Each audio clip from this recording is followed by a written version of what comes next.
మాజీ మంత్రి అంబటి రాంబాబు మీడియాతో మాట్లాడుతున్నారు. లైవ్ లో చూద్దాం. ఇంత పచ్చి మోసం చేసేటటువంటి కార్యక్రమానికి నారా చంద్రబాబు నాయుడు గారు దిగజారిపోయారు. కొత్తగా అలవాటు పడ్డ చీటలాగా ఇవాళ ప్రజల్ని మోసం చేసేటటువంటి కార్యక్రమం చేస్తున్నారు. ఇది చాలా దారుణమైనటువంటి అంశం అని మనం చేస్తున్నారు. ఆలోచన చేయండి రాష్ట్ర ప్రజానీకం. జగన్మోహన్ రెడ్డి గారు వద్దని, చంద్రబాబు కావాలని ఓట్లేసిన తల్లులను అడుగుతా ఉన్నా, ఓట్లేసిన కుటుంబాలను అడుగుతా ఉన్నా. ఇంత దారుణమైన మోసాలు చేస్తున్నటువంటి నారా చంద్రబాబు నాయుడు గారికి మీరు ఓటు వేశారు, గుర్తుపెట్టుకోమని మనం చేస్తున్నాం. ఇదే జగన్మోహన్ రెడ్డి గారు ఉన్నట్లయితే ఈ పాటికే ప్రతి సంవత్సరం జూన్ లో ఎండింగ్ లో ప్రతి తల్లులకి ఖాతాల్లో వేసినటువంటి ఘనత జగన్మోహన్ రెడ్డి గారు. 26,000 కోట్ల రూపాయలు తల్లుల ఖాతాల్లో వేశారు జగన్మోహన్ రెడ్డి గారు.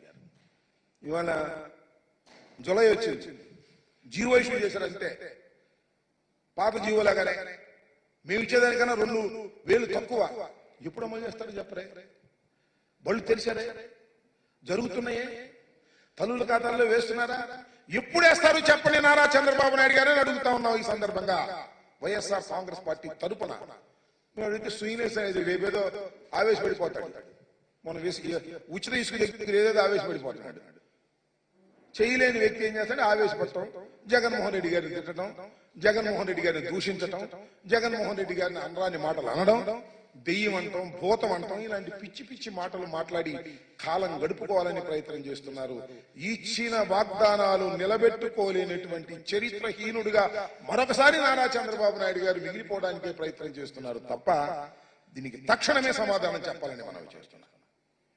కూటమిలో ఉన్న ప్రతి నాయకుడు సమాధానం చెప్పాలని మనం చేస్తున్నాం. ఉప ముఖ్యమంత్రిగా ఉన్నటువంటి జనసేన అధిపతి పవన్ కళ్యాణ్ గారు దీని గురించి ఆలోచన చేసి సమాధానం చెప్పాల్సిన అవసరం ఉంది. చంద్రబాబు నాయుడు గారు సమాధానం చెప్పాల్సిన అవసరం ఉంది. మీరు ప్రతి పిల్లవాడికి ఇస్తానని చెప్పి ఇవాళ కేవలం ఒక్క 15,000 రూపాయలే తల్లుల ఖాతాల్లో జమ చేయడానికి జీవోని ఇష్యూ చేశారు. ఇంకా డబ్బులు వేయలే. ఇప్పుడు వేస్తారో తెలియదు. నేను అడుగుతా ఉన్నా, ఎప్పుడు డబ్బులు వేస్తారో కూడా చెప్పాలి. ఎంతమంది పిల్లలుంటే అంతమందికి కూడా గణన చేసి వాళ్లకు డబ్బులు ఇవ్వాలి. ఇది మేము ఫ్రెష్ గా డిమాండ్ చేస్తున్న అంశం కాదు. మీ మేనిఫెస్టోలో పెట్టి ప్రచారం చేసినటువంటి విషయాన్ని మీరు తప్పనిసరిగా అమలు చేయాలని వైఎస్ఆర్ కాంగ్రెస్ పార్టీ డిమాండ్ చేస్తుంది. తక్షణమే ఈ జీవోను మార్చండి. ఈచ్ స్టూడెంట్ అని రాయండి. ఈచ్ మదర్ కాదు, ప్రతి విద్యార్థికి 15,000 చొప్పున తల్లుల ఖాతాల్లో వేసే విధంగా ఈ జీవోని సవరించాలి. ఈ జీవోని సవరించకపోతే మరొక్కసారి ఈ రాష్ట్రంలో పచ్చి మోసగాడైనటువంటి వ్యక్తి నారా చంద్రబాబు నాయుడు అనేటువంటి భావన కలుగుతుందని కూడా ఈ సందర్భంగా నేను మనవి చేస్తున్నాను. మాకు అప్పుడప్పుడు అనిపిస్తూ ఉంటుంది, సరే అదృష్టం బాగోకపోవచ్చు, ప్రజలు మమ్మల్ని తిరస్కరించారని అనవచ్చు.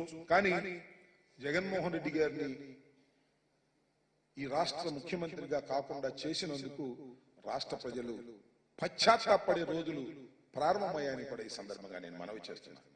ఇదే జగన్మోహన్ రెడ్డి గారు ఉన్నట్టయితే రైతు భరోసా ఈ పాటికే వేసి ఉండేవారు. లేదు, పొదుపు సంఘాలకు సంబంధించినటువంటి డబ్బులు పడి ఉండే. అంతేకాకుండా చేపల నిషేధంలో వెళ్ళినటువంటి ఫిషర్మెన్ కమ్యూనిటీకి ఇవ్వాల్సినటువంటి పెన్షన్లు ఇచ్చేసి ఉండేవారు. అన్నిటినీ ప్రిపేర్ చేసుకుని డేట్ వారీగా సంక్షేమ పథకాలను ఏ విధంగా అమలు చేయాలని క్యాలెండర్ రిలీజ్ చేసి ఆ డేట్స్ లో బటన్ నొక్కినటువంటి వ్యక్తి జగన్మోహన్ రెడ్డి గారు. ఇన్ని సంక్షేమ కార్యక్రమాలను చిత్తశుద్ధిగా అమలు చేసినటువంటి వ్యక్తి జగన్మోహన్ రెడ్డి గారు. జగన్మోహన్ రెడ్డి గారు ఏదైతే చెప్పారో అది చేశారు. కొత్త వాగ్దానాలు ఏమి మేము ఇవ్వలేదు. ఈ 15,000 నుంచి 17,000 చేస్తామని తప్ప కొత్త వాగ్దానాలు ఇవ్వలేదు. కానీ అంటే ఇస్తే అమలు చేయాలి. అమలు చేయనటువంటి వాగ్దానాలు ఇవ్వాల్సిన అవసరం లేదని భావించినటువంటి వ్యక్తి జగన్మోహన్ రెడ్డి గారు. అలా సిన్సియర్ గా ఆలోచన చేసిన జగన్మోహన్ రెడ్డి